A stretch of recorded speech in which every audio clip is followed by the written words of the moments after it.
আজকে আমরা সকাল সকাল বেরিয়ে পড়লাম মেঘালয় এক সুন্দর জায়গা দেখতে। প্রথমে আমরা টেম্পো ট্রাভেলার করে গেলাম মৌসিম গ্রাম।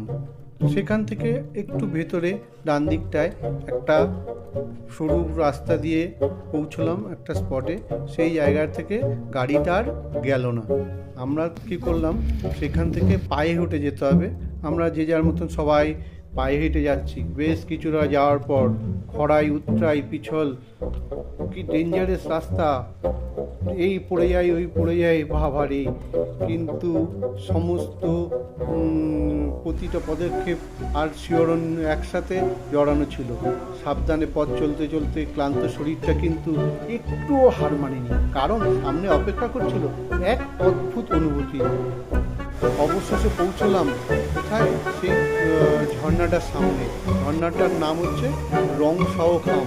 অসাধারণ ঝর্ণা, সমস্ত ক্লান্তি দূর হয়ে গেল আমাদের।